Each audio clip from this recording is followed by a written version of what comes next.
Assalamualaikum. Assalamualaikum warahmatullahi wabarakatuh. Salam sejahtera untuk kita semua. Perkenalkan, nama saya Tri Gunawan Sidiki, perwakilan dari Karang Taruna Desa Ungaran Setengah bersama rekan saya Nurmin Mukusibu. Saya Rinto Bawotong dan sebelah kanan saya Chandra Kani. lanjut yang sebelah kiri saya. Nama saya Sarman Sebeli dan ini teman saya Susanto Pakaya.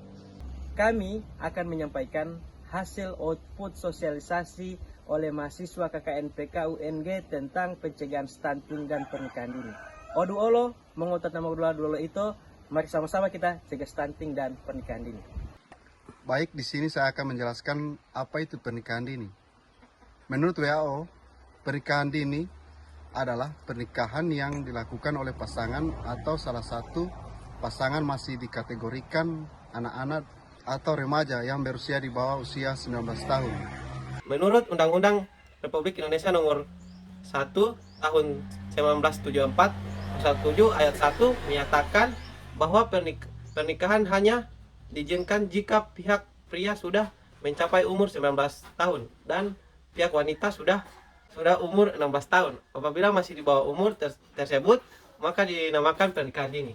Ada beberapa faktor yang menyebabkan pernikahan dini, yaitu ekonomi, pendidikan yang rendah, keinginan sendiri, pergaulan bebas, dan adat istiadat. Faktor-faktor yang mempengaruhi perilaku pernikahan dini: faktor individu, perkembangan fisik, mental, dan sosial yang dialami seseorang. Faktor keluarga, yang pertama sosial ekonomi keluarga, yang kedua tingkat pendidikan keluarga, ketiga kepercayaan dan atau adat istiadat yang berlaku dalam keluarga, keempat kemampuan yang dimiliki keluarga dalam menghadapi masalah remaja, dan faktor masyarakat lingkungan. 1. Adat istiadat. 2. Pandangan dan kepercayaan. 3. Penyalahgunaan wewenang atau kekuasaan. 4. Tingkat pendidikan masyarakat. 5. Tingkat ekonomi masyarakat. 6. Tingkat kesehatan jika suatu daerah memiliki tingkat kesehatan yang belum memuaskan dengan masih tingginya angka kematian. 7. Perubahan nilai. 8. Peraturan perundang-undangan. Apa dampak pernikahan usia muda? Dampak biologis.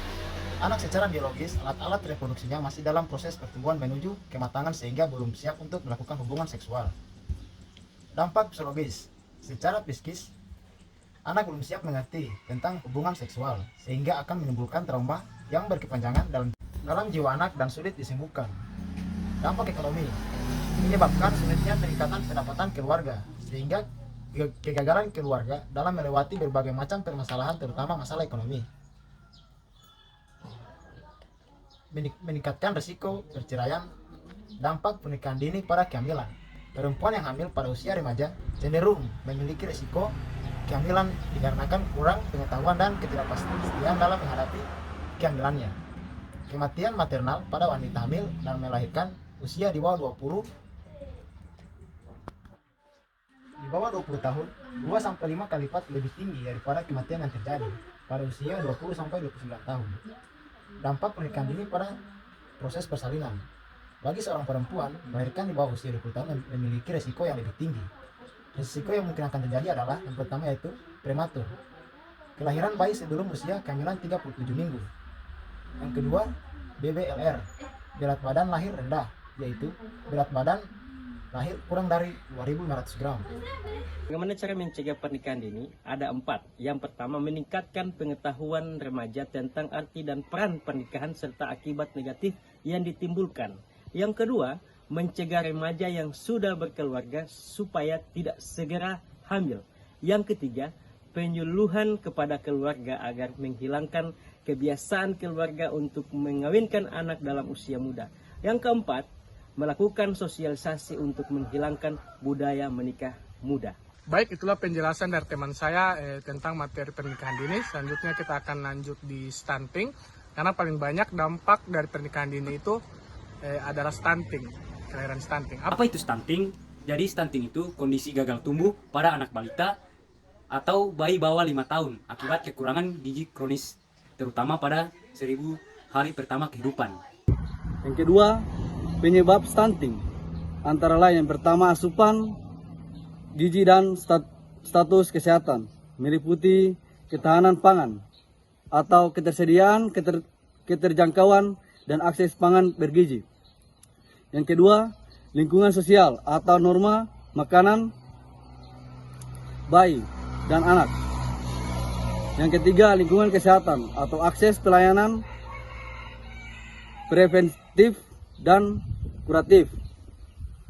Yang keempat, lingkungan pemukiman, air, sanitasi, kondisi bangunan.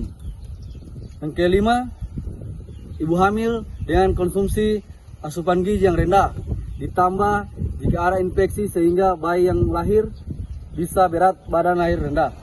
Dampak stunting. Dalam jangka pendek, stunting menyebabkan gagal tumbuh, hambatan perkembangan, berpikir dan bergerak, dan tidak optimalnya ukuran fisik tubuh serta gangguan metabolisme. Cara menurunkan kejadian stunting adalah yang pertama, penyediaan air bersih dan sarana sanitasi. Yang kedua, peningkatan akses dan kualitas. Yang ketiga, pelayanan gizi dan kesehatan.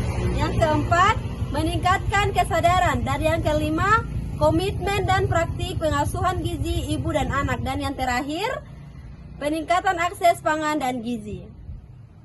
Cara mencegah stunting. Ibu hamil mendapat tablet tambah darah, pemberian makanan tambahan ibu hamil, pemenuhan gizi, persalinan dengan dokter atau bidan, ahli, IMD atau inisiasi menyusui dini.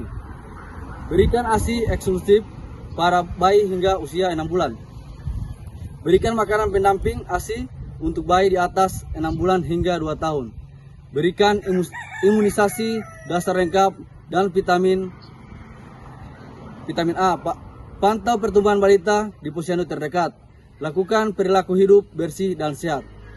Itulah materi stunting pada hari ini. Lebih dan kurangnya saya mohon maaf. Wabillahi taufiq wal hidayah. Wassalamualaikum warahmatullahi wabarakatuh. Terima kasih, itulah penjelasan materi tentang pernikahan dini dan stunting dari kami.